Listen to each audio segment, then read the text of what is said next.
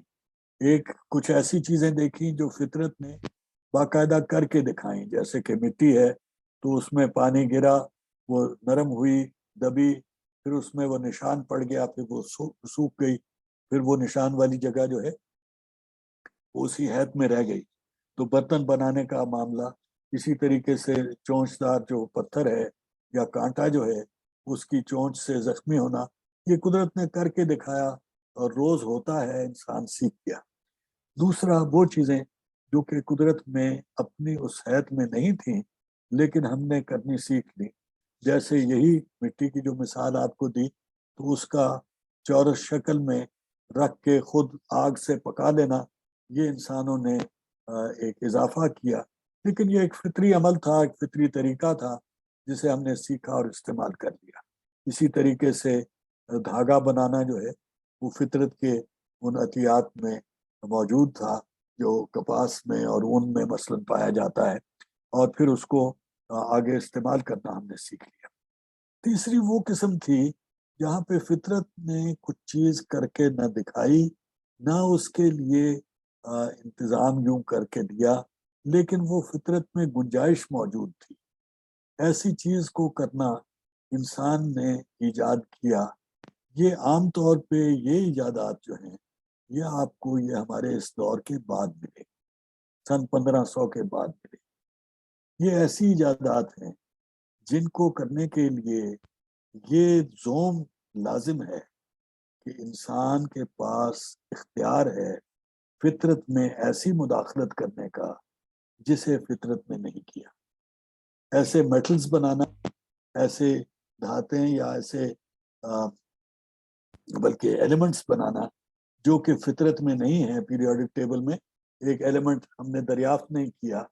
اور سب کوشش کرنے کے بعد جب وہ دریافت نہیں ہوا تو ہم نے اسے خود لیبارٹری میں بیٹھ کے ایک عمل سے پیدا کرنے کے لیے کوشش کی اور دعویٰ کیا کہ ہم کامیاب ہو گئے. یہ کام جو ہے اس کے لیے وہ کہنا کہ میں فطرت میں مداخلت کا استحقاق رکھتا ہوں، یہ سوچ ضروری تھی. اور یہ فیتھ کے ساتھ بہت مشکل ہوتا ہے.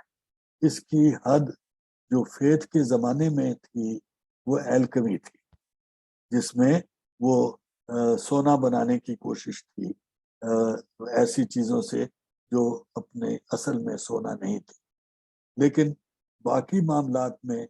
بالعموم ایسی کوئی ڈیولپمنٹ انسانوں نے نہیں کی. جنہوں نے کوشش بھی کی وہ عام طور پہ مسلمان نہیں تھے،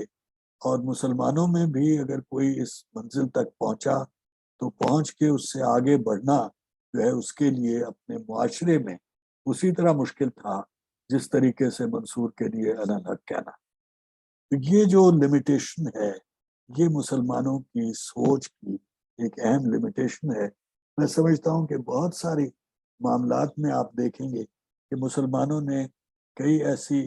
سائنسی دریافتیں کی جن کا ایک قدم اور اٹھاتے تو آپ جدید دور میں داخل ہو جاتے،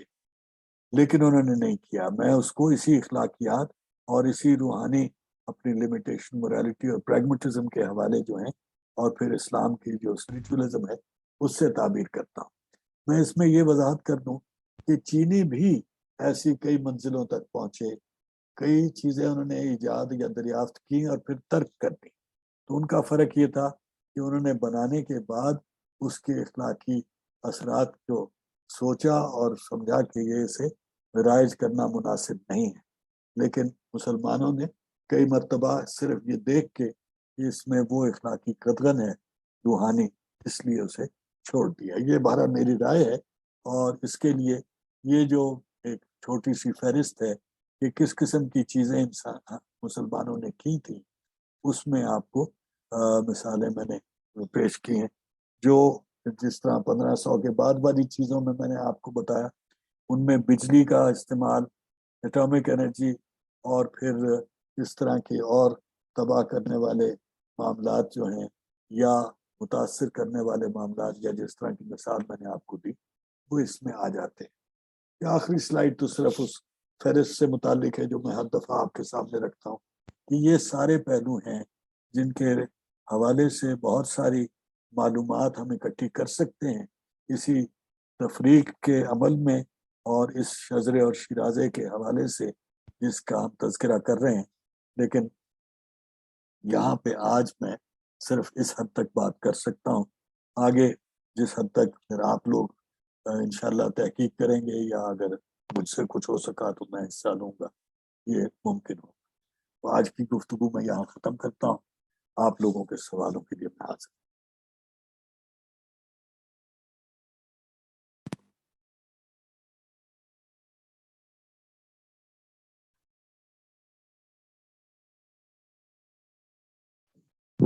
السلام علیکم سر۔ السلام جی۔ سر ایک تو میں یہ کہنا چاہتی ہوں کہ یہ سلائیڈز ہمیں ملی نہیں ہے، اگر مل جاتی تو وہ رات کو جیسے پہلے کرتے تھے، وہ رات کو ایک نظر دیکھ لیتے تھے، پھر صبح لیکچر ہوتا تو اصل میں مجھ سے غلطی ہوئی، میں نے تیار اتفاقاً پہلے کر لیا تھا، لیکن وہ بھلکڑ آدمی ہو، یہ سوچا میں بھیج چکا ہوں، تو وہ جس دن پھر میں نے دیکھا کہ ابھی نہیں میں نے بھیجا، تو اس وقت معذرت کے ساتھ میں نے بھیج دیا۔ I'm sorry about that، یہ میری غلطی۔ No, no, no, it's okay. سر میرا سوال یہ ہے کہ یہ آپ نے ابھی بتایا کہ یہ جو آپ نے نقشے دکھائے تھے سر، اس میں اسپیشلی وہ جو بلیک اینڈ وائٹ تھا جس میں وہ گرے اور بلیک آپ نے ایروز دکھائے تھے سر، یہ جو ایران ہے، جب ہم ایران کو دیکھتے ہیں تو اس کا ایک تو یہ آرین،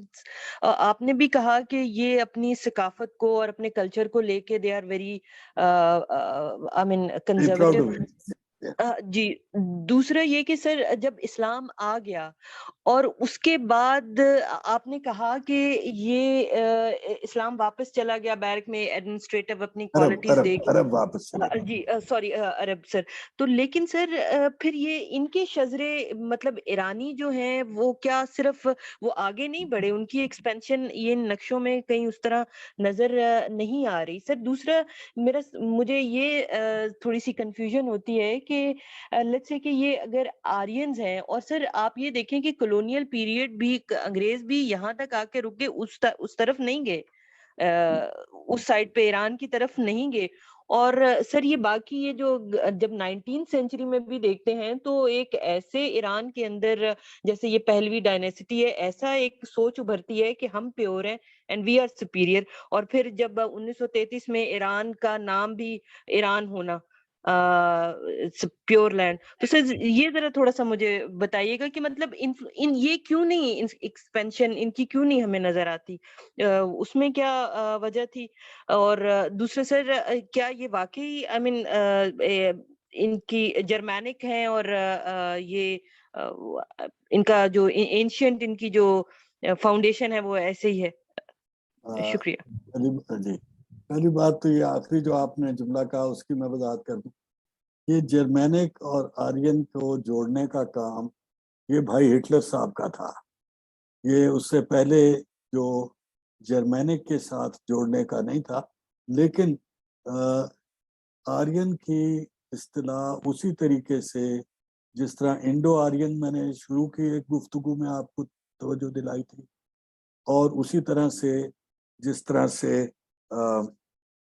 آپ کو کوکیشن کی اصطلاح میں نے پچھلی ہفتے کی گفتگو میں توجہ دلائی ہے، یہ جہاں پہ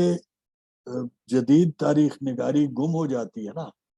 اور جہاں پہ اس سے یہ نسلی حوالے جوڑے نہیں جاتے، وہاں وہ اس قسم کی کوئی وہ ایک کوچی لے کے ساروں کے اوپر پھیر دیتے ہیں. تو یہ آرین کا جو تصور تھا اس کو انگریز نے بہت ہوا دی اپنے دور کے دوسرے حصے میں. پہلے حصے میں بھی کچھ تھوڑا تذکرہ تھا،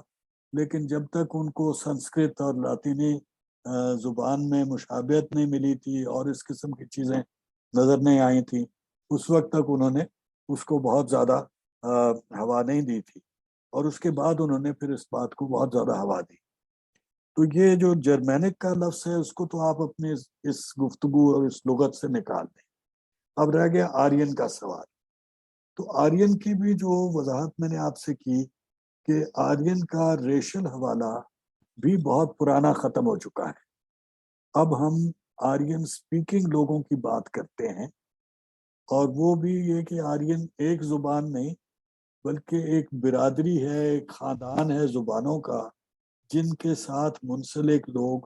کسی علاقے میں کچھ مشابہت ان کی رہتی ہوگی، وہاں سے یہ ابھر کے آ گیا ہے. یہ بھی بہت زیادہ معقول اور ڈپینڈیبل حوالہ نہیں ہے میری رائے میں. تو یہ دونوں چیزیں تو آپ بیچ میں سے اپنے اس میں سے نکال دیجیے.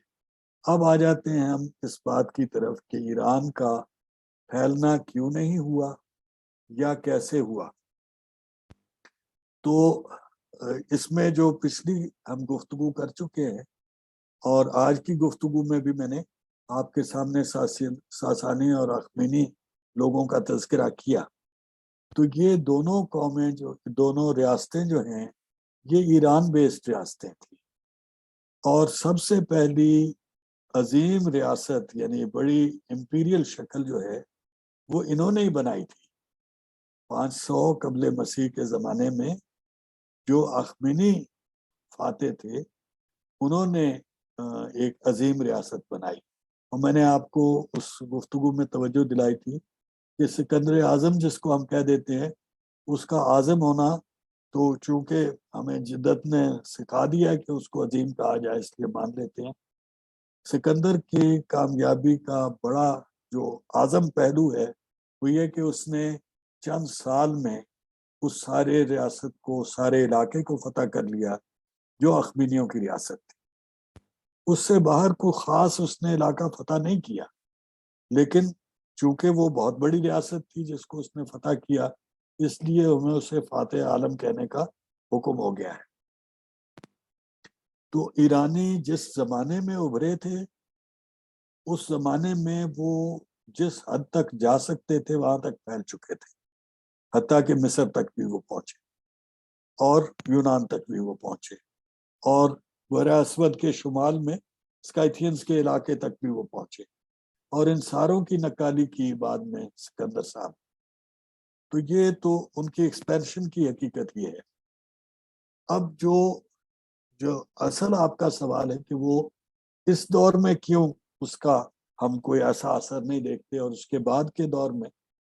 تو اس میں گزارش یہ ہے کہ آپ اس وقت سے آگے جس تاریخ سے ہم نے اس دور کو شروع کیا ہے اس کے پہلی صدی 2 صدی گزرنے کے بعد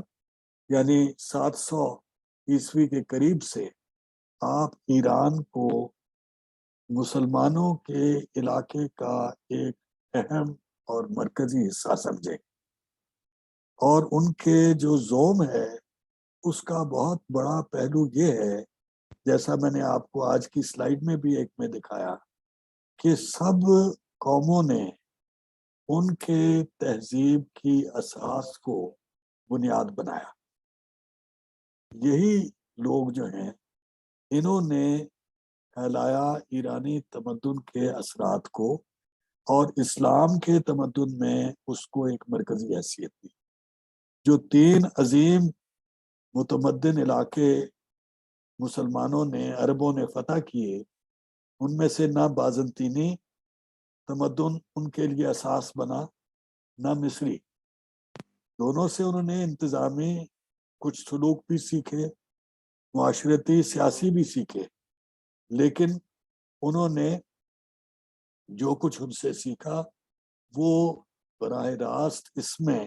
داخل نہیں ہوا جس چیز کو یعنی مسلمانوں کا تمدن یا تہذیب آپ کہیں. ایران کی کنٹریبیوشن جو ہے وہ اس میں سب سے اہم تھی,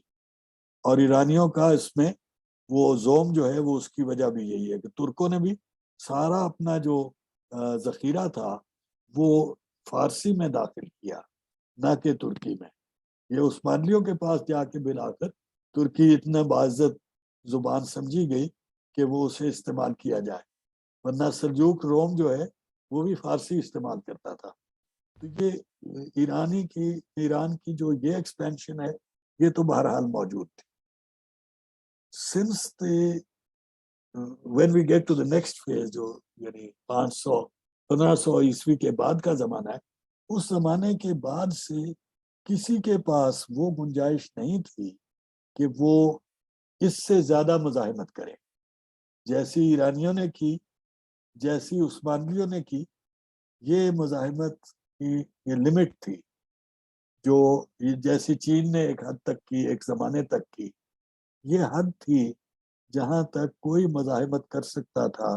اس نوآبادیاتی یلغار کا. یہ تو مطلب ہماری اگلی گفتگو کا حصہ آ جاتا ہے.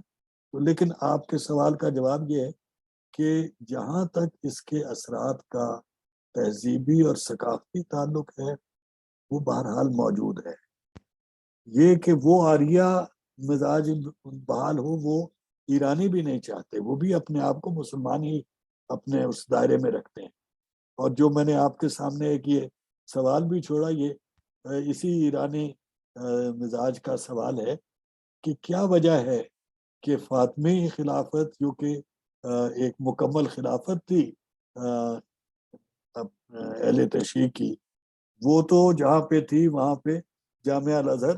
اب سنیوں کا گڑھ ہو گیا, اور وہ علاقہ جو کہ سنیوں کی عظیم ریاست تھی یعنی بنو عباس کی حکومت, وہاں پہ آج شیعت کا یہ انداز پایا جاتا ہے. یہ جو سوئچ ہے یہ ایک بڑی دلچسپ چیز ہے, قابل غور چیز ہے. مگر ایران کی آج کی انا وہ انا نہیں ہے جس کو آپ آریاؤں سے ملائیں یا کسی پری اسلامک کانٹیکسٹ میں لے کے جائیں. البتہ جو ان کی ثقافت کی نفاست ہے, جو ان کی تہذیب کی خوبصورتی ہے, اس کے اوپر ان کا جو زوم ہے, اس کے ملاحظے اور اس کے اظہار جو ہے وہ آپ کئی طریقے سے آج بھی دیکھ سکتے ہیں. یہ آپ کے یہ میں کافی لمبا اس کا جواب دے دیا, لیکن یہ اور شکریہ سر, جزاک اللہ سر, تھینک یو. جی جی عباس صاحب. جی بہت شکریہ سر. ہم ماڈرنٹی کی پیداوار ہیں, سوال بھی کیا کر سکتے ہیں. جس حد تک آپ پہنچ رہے ہیں اس پری کولونیل ہسٹری اور ہم کہیں تو اس دھارا میں کہیں کہیں چھوٹی سی جو میرا ہاتھ پہنچتا ہے, تو وہاں پر یہ سوال پوچھوں گا کہ ایک انا کی آپ نے بات کی ایرانیوں کی, اور جب ہم دیکھتے ہیں جب آپ الیگزینڈر کی بھی بات کر رہے ہیں تو اس سے پہلے اخیمدز جو ہیں ایرانینز جو ہیں وہ یہ سوگدیانہ, بیکٹریا, مر, بخارا, سمرقند, یہ سارے علاقوں میں ایک بہت بڑی شاندار قسم کی سویلائزیشن بنا چکے ہوتے ہیں. دوسری طرف میں یہ دیکھتا ہوں کہ اس سائڈ پہ اتنا بڑا ان کا انفلوئنس, اور پھر اسلام کے آنے کے ساتھ اس کے تمدن کی اتنی زیادہ کنٹینیوٹی, یہ پھیلاؤ جو ہے یہ ہماری والی سائڈ پہ یعنی کہ انڈین سائڈ پہ اتنا زیادہ کیوں نہیں ہوا. کچھ حد تک تو ہمیں سندھ میں نظر آتا ہے کہ سندھ کے اندر جو ثقافت ہے اس کی بات کی جائے تو بہت گہری چھاپ ہے. جہاں سے ہم سوچنا شروع کرتے ہیں وہیں پر ایران نظر آتا ہے. مثال کے طور پر اگر میں اوتاک کی مثال دوں تو اوتاک سندھ کے اندر جو بیٹھک ہے وہ ایک پورا ادارہ ہے. اگر وہ تشکیل ہوتا ہے اور اسی کے اندر بیٹھ کے ہم سوچنا سیکھتے ہیں تو یہ عمل یعنی کہ ایران کی ثقافت کا اس سائڈ پہ کب شروع ہوا ہوگا, اور اس کا اتنا پھیلاؤ اس سائڈ پہ کیوں نہیں ہوا. تو میرا یہ مختصر سوال ہے سر آپ سے. بہت اچھا آپ کا سوال ہے. آپ اپنے آپ کو اتنا مطلب ہمارا ایک روایتی طریقہ بھی ہوتا ہے اپنی کمائیگی کا ذکر کرنا, وہ بڑی اچھی چیز ہے اس طرح سے بات کرنا. لیکن یہ سوال جو ہے یہ کوئی اتنا سادہ سوال نہیں ہے, یہ بڑا اہم معاملہ ہے. اور اس میں جو گفتگو ہے وہ کچھ میں اگلے کئی گفتگوؤں میں اس کا تذکرہ آتا رہے گا، اور آخر میں جا کے میں اسی چیز کے ساتھ ٹانکا آپ کے جو ساری تاریخ جو میں بیان کر رہا ہوں اس میں جوڑنا چاہوں گا، وہ یہ ہے کہ جو تہیں ہیں مختلف اثرات کی، وہ مختلف زمانوں میں داخل ہوتی ہیں مختلف علاقوں میں، پھر اس طے کے اوپر دوسری طے داخل ہو جاتی ہے، پھر تیسری آ جاتی ہے، پھر چوتھی آ جاتی ہے۔ یہ طے بطے جو اس کی تبدیلی ہے، اور جو اس علاقے کی، جس طرح میں نے آپ کو جغرافیہ کے حوالے عرض کیے، تو یہ مجھے معلوم نہیں کہ آپ پچھلے کتنی گفتگوؤں میں تشریف رکھتے رہے ہیں، لیکن ایک جو ٹپوگرافی کا اور جیوگرافک جو کلائمیٹک معاملات ہیں، اور جو شیرازوں کا میں ذکر کرتا رہا ہوں، یعنی جو لوگ آ کے بستے رہے ہیں اس میں، اس کے سارے ایک ملا ہوا جو اثر ہے وہ اس کا امپیکٹ ہوتا ہے۔ اب مثلاً آپ سندھ کی بات کرتے ہیں، سندھ کے ساتھ آپ بلوچستان کو ملا دیں، آپ افغانستان کو ملا دیں، آپ تاجکستان کو ملا دیں، آپ کے پی کا علاقہ ملا دیں، آپ پنجاب کا ایک بڑا حصہ ملا دیں، ان سارے علاقوں تک اخمینی آئے، ان سارے علاقوں میں ان کے اثرات تھے، لیکن اخمینیوں کے پیچھے آئے سکندر صاحب، اور سکندر صاحب جب پسپا ہوئے تو اخمینیوں کے جو جانشین ہیں ان کے لیے یہاں آنے کا رستہ نہیں چھوڑا تھا، کیونکہ وہاں پہ جو سکندر کے جانشین تھے سیلیوسڈ، وہ وہاں پہ موجود تھے بیکٹریا میں۔ اس کے بجائے یہاں سے موریہ اثرات داخل ہوئے، اور پھر یہ یاد رکھیں کہ جہاں تک پیچھے آپ نے کہا تو ایرانیوں سے بہت پہلے وادی سندھ کی تہذیب ایک بڑا لمبا عروج کا سفر کر چکی تھی، اس کے بھی تہذیبی اثرات پہلے سے موجود تھے، تو جس قسم کا مزاج وہاں موجود تھا اس کے اوپر اخمینیوں کے اثرات کس حد تک تھے، اور پھر کیا عرصہ اس کا مٹ گیا، کون سا سکندر اور اس کے ساتھیوں نے مٹایا، کون سا یہ موریہ اور پھر بعد میں گپتا حاکموں نے مٹایا، کون سا یہاں پہ پارتھیا اور ساکا اور ہون اور کشان لوگ جو آئے انہوں نے مٹایا۔ یہ ساری باتیں اگلی ہماری گفتگوؤں میں آئیں گی۔ تو جو بات آپ کر رہے ہیں وہ ٹھیک ہے، اور وہ بہت اہم چیز ہے کہ اس کے اثرات کہاں تک گئے اور پھر ان کی چھاپ کتنی ہے۔ اچھا، پھر یہاں سے آگے کیوں نہیں گئے؟ یہاں سے آگے پوچھے سکندر اعظم کیوں نہیں گیا؟ سکندر صاحب کے بتاتے ہیں کہ ستلج کے قریب یا بیاس کے قریب یا شاید راوی کے قریب اس کی فوج نے بغاوت کر دی، کہا ہم آگے نہیں جاتے، کیونکہ آگے کا جو علاقہ ہے وہ غیر متمدن اور ایسا علاقہ ہے جس کے بارے میں کسی کو کچھ معلوم نہیں، تو وہاں جانے کا کوئی فائدہ نہیں۔ یہ موقف تھا اس زمانے کا۔ اب یہ اس قسم کی کیفیتوں کا فرق جو ہے، اس کے نتیجے میں مختلف اثرات مختلف زمانوں میں آتے رہے۔ پھر جب ساسانی بالآخر آئے تو پھر وہ کیا اثر چھوڑ کے گئے، پھر محمود غزنی کے ساتھ جو ایرانی اثر آیا، تو سبق ہندی کا ذکر ہے وہ سعد سلیمان کے حوالے سے،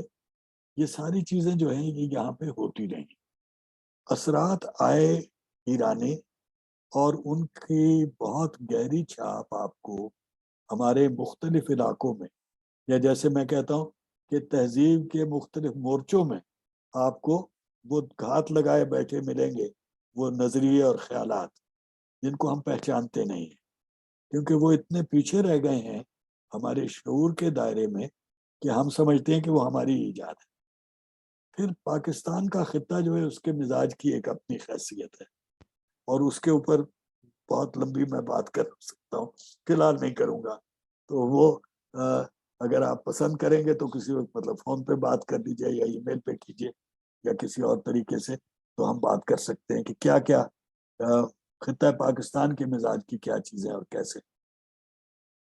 مگر جو بات وہ اس چیز سے متعلق ہے،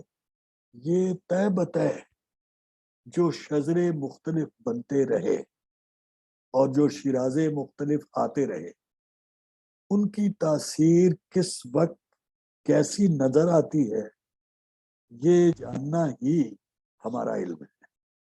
اور اس کی باریکیاں جو یعنی آپ نے جو کہا بھائی مجھے تو آپ نے پھونک دے دی، لیکن اتنا علم ہے اس میں جاننے والا کہ ہم میں سے کوئی تنہا نہیں اس کو کر سکتا. تو اس کے بہت سارے پہلو ہیں پوریدنے والے. آپ ماشاءاللہ جوان آدمی تصویر سے نظر آ رہے ہیں. مجھے بڑی امید ہے کہ اگر آپ کو میں آگ لگا دوں گا یا دھکا دے دوں گا تو وہ پھر آپ کسی کو بچا لائیں گے سمندر سے جو ڈوب رہا ہے. تو وہ جو علم ہے وہ وہاں سے نکالنے کی ضرورت ہے کہ یہ کیوں، کون سے علم کی، کون سی فکر کی، کون سی لسانی انداز کی حد کہاں جا کے بنی. تو یہ مطلب سوال آپ کا جو ہے وہ عین اسی سوال کی طرف جانا ہے ہمیں. کچھ باتیں میں آپ کو بتا سکوں گا، بہت ساری باتیں میں نہیں بتا سکوں گا، اور اسی وجہ سے آپ لوگوں کو اکسا رہا ہوں کہ جو چیزیں میں بڑی ابتدائی منزل تک سیکھنے میں کامیاب ہوا ہوں، ان کے اعلیٰ معیار تک آپ ہمیں لے کے جائیں.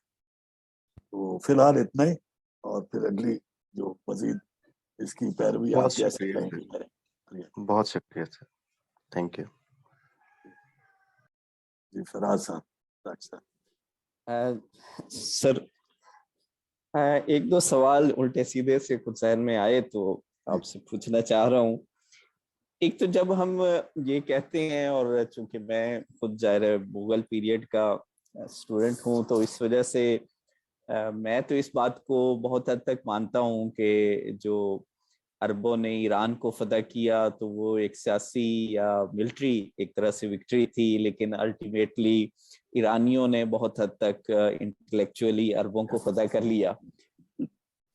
یہ بات ظاہر بہت دفعہ پڑھی، لیکن ہمیں خاص طور پہ 19ویں صدی کے بعد کی جو اسلام کی انٹرپریٹیشن ہے اس کے اندر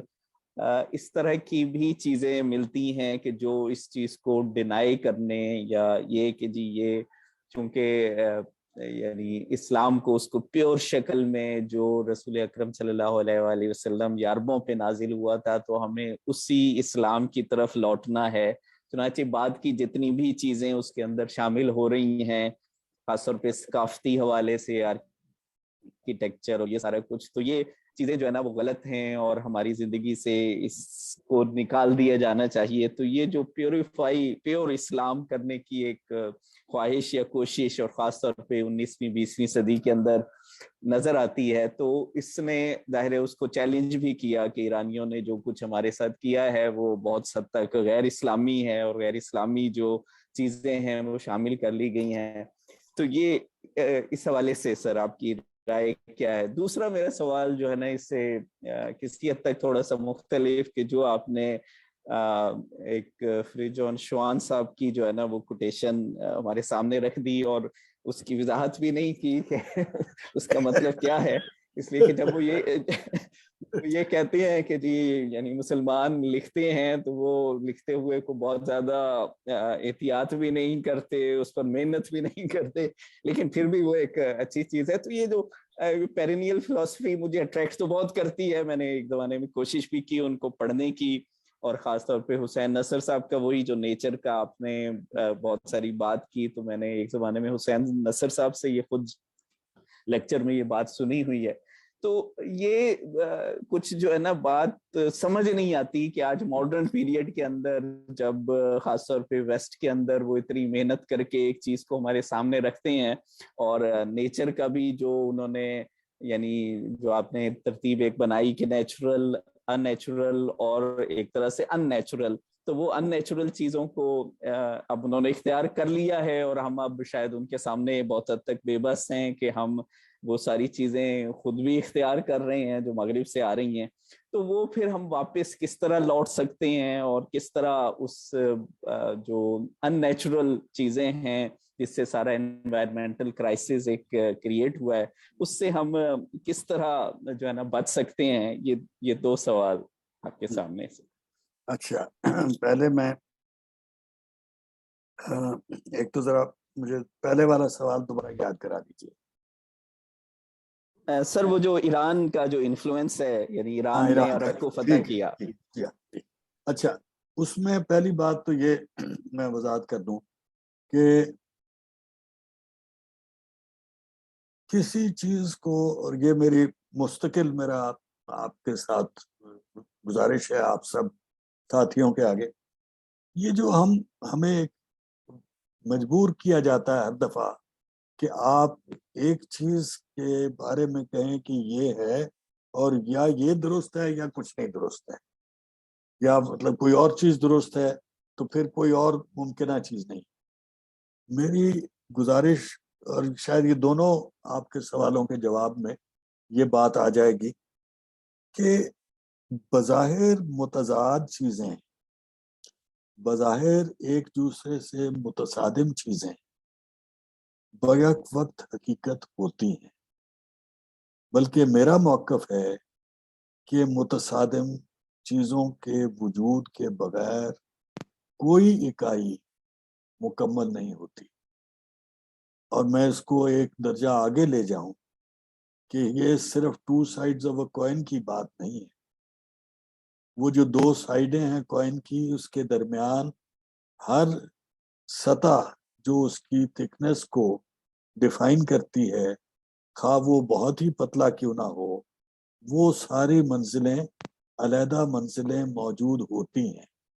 یعنی کوئی بھی اکائی، کوئی بھی حقیقت، کوئی بھی سچائی صرف ایک چہرہ نہیں ہوتی، صرف دوسرا چہرہ نہیں ہوتی، صرف تیسری اس کی ڈائمنشن نہیں ہوتی، بلکہ اس چہرے کی جو ایک سطح ہے اس کے درمیان کئی منزلیں تبدیلی کی ایسے آتی ہیں حتیٰ کہ آپ دوسری سطح تک پہنچ جاتے ہیں. اور حقیقت جو ہے وہ ایسے ہی ہوتی. اس کیفیت کو اب وہ دوسری بات کے ساتھ میں جوڑ دوں، ایشو ہے ایپسٹمک. اور میں بار بار اسی لیے آپ کو یہ 3 ایپسٹمالوجیز کی بات کہتا رہتا ہوں. یہ جو ضد ہے کہ یا ایک درست ہے یا دوسرا، یہ ضد اینالیٹیکل ایپسٹمالوجی کی. یہ کہ انسان ہے، خام ہے، ناقص ہے، خطا کا پتلا بھی ہے، لیکن مسجود ملائک بھی ہے. یہ رینج ہے انسان کی. اسی طریقے سے ہر چیز کی، ہر حقیقت کی ریالٹی جو ہے وہ ایک رینج ہے، اور اس میں خیر سے لے کے شر تک، یا کم از کم آپ کی ڈیفینیشن میں ایک چیز کو اچھا اور ایک کو برا کہنے تک، یہ سارے منزلیں پائی جاتی.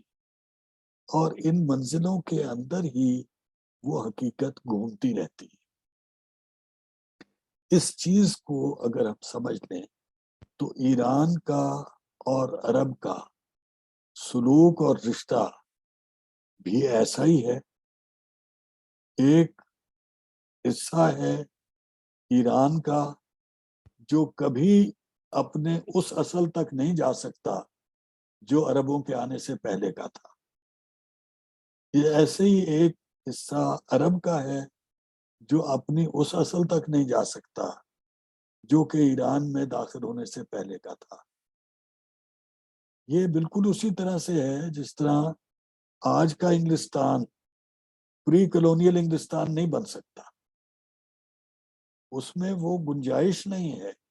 اور سر، تاریخ کے طالب علم کی حیثیت سے میری استدعا یہ ہے، یہ سبق اپنے پاس محفوظ کر لیں. کوئی وقت واپس نہیں لایا جا سکتا، کوئی اصل بحال نہیں ہو سکتی. ہاں، اس کی طرف آپ راغب ہو سکتے ہیں، اس کی کوئی متبادل یا اس سے مشابہ شکل جو ہے اس کی طرف آپ کوشش کر سکتے ہیں. اور یہ کوششیں انسان ہمیشہ کرتا رہا ہے.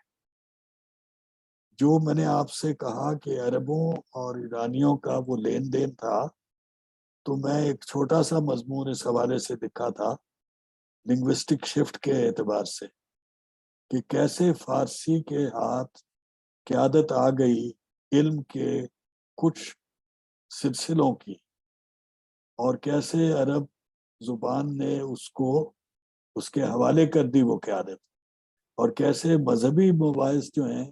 ان کا وہ رخ جو کہ علماء کی سائڈ کا ہے وہ عربی سے باہر تقریباً تاحال نہیں جا سکا. یہ بھی لمیٹیشنز ان کے لنگواجینیسس کی لمیٹیشن, ان کے ایتھنوجینیسس کی لمیٹیشن کی شکل سے موجود ہے. لیکن جب ایتھنوجینیسس ہو جاتا ہے تو پھر پہچاننا مشکل ہو جاتا ہے کہ یہاں پہ جب شاہ صاحب ایک علاقے میں سندھی بولتے ہیں اور دوسری علاقے میں پنجابی بولتے ہیں اور تیسرے علاقے میں پشتو بولتے ہیں تو وہ ایتھنیسٹی کیا ہے. یہ جو معاملے ہیں ان کی باریکی تاریخ کا طالب علم اس حوالے سے بآسانی سمجھ سکتا ہے, بشرطے کہ وہ اس مخمصے میں نہ پڑے کہ یہ درست ہے یا وہ, ایران کا اور عرب کا تعلق ہو یا جو اب یہ جو کوٹیشن کا آپ نے ذکر کیا, یہ جو جس زاویے سے آپ دیکھ رہے ہیں اور جو اس میں ایک عیب اپنی طرف سے ہمیں نظر آتا ہے کہ وہ کہتا ہے جی یہ نامکمل بات ہے, یہ نامکمل بات ہونا خوبی ہے, خامی نہیں ہے جس کی وہ نشاندہی کر رہا ہے. انسان کا یہ اعتراف کہ وہ کامل نہیں ہے, یہ اس کے اس اسپریچول تقاضے کا دعویٰ ہے, اور وہ اس واسطے کبھی یہ نہیں کہے گا کہ میں نے حتمی چیز سیکھ لی ہے, بشرطے کہ وہ اسپریچولی زندہ ہے. تو اگر وہ اسپریچولی اس کو چھوڑ دیا اس نے, جو اینالیٹیکل اپسٹمالوجی کے آج کے دائی اکثر چھوڑ دیتے ہیں کہ ہم کہتے ہیں کہ نہیں جی ہم تو اس چیز کی بات کر رہے ہیں, اللہ تعالیٰ کا کوئی اس میں مداخلت کا معاملہ نہیں ہے, یہ الہی اختیار اور اقتدار کو ہم نہیں مان رہے, تو اس کے باہر نکل کے جب آپ بیٹنگ کرنے لگتے ہیں تو پھر آپ کا یہ ایشو ہوتا ہے. ورنہ آپ جب تک یہ تسلیم کر رہے ہیں تو انسان کا ناقص اور خام ہونا یہ اعتراف ہے, اور اس کا اعتراف مسلمانوں کی تحریر میں اسی طریقے سے ہم جانتے ہیں, اور میں اس مثال کو اکثر استعمال کرتا رہا کہ واللہ علم بالصواب, میں نے اپنی حد تک تحقیق کر لی, میں نے اپنی حد تک بات کو سمجھ لیا, اور اس کے بعد میں نے اعتراف کیا کہ بھائی میں تو ہوں تو انسان فیلیبل ہوں, میں نے یہ دعویٰ کر رہا کہ یہ حتمی چیز ہے. تو حتمی چیز تو اللہ تعالیٰ جانتا ہے. I am not claiming objectivity. I am claiming to the best of my knowledge and belief. اور یہ بات ہے جو اس حد تک مطلب فی الحال کی حد تک میں اس کی وضاحت کروں گا. باقی یہ کہ اس میں اور بہت ساری باریکیاں ہیں جو میں سمجھتا ہوں کہ اس کو اسی طریقے سے کرید کے ہمیں, اور یہ ہے ابزارپشن کا دوسرا حوالہ, جو انالیسس میں آپ کی یہ کوشش ہوتی ہے کہ آپ ایک چیز کو جس کا جو اصطلاح ہے تھریڈ بیئر کر کے پھر ایک فائنل سٹیٹمنٹ اپنی دیں گے, تو وہ فائنل نہیں ہے. یہ ہے ہر سٹیج کی, جس طرح آپ شعر سنتے ہیں تو ہر دور میں آپ کو وہ علیحدہ سے سمجھ آئے گی کہ ہے جستجو کے خوب سے خوب تر کہاں, آپ کا خوب تر اور ہوگا, میرا اور ہوگا, کسی یہ غلام عباس صاحب جتنے نوجوان نظر آ رہے ہیں ان کے لیے اور ہوگا. تو یہ مختلف ایجز میں ہمیں وہی چیز مختلف انداز سے نظر آتی ہے. تو ریالٹی کی ٹرانزینس اور اس کی آبزرویشن اور کمپریہنشن کی لمیٹیشنز کا اعتراف کر کے اس حقیقت سے سلوک کرنا جو ہے, یہ ہے جو جس کی نشاندہی میرا خیال ہے کہ انہوں نے کی ہے. باقی ہم اس پہ مزید بات کر سکتے ہیں. آپ فرمائیں. بہت شکریہ سر.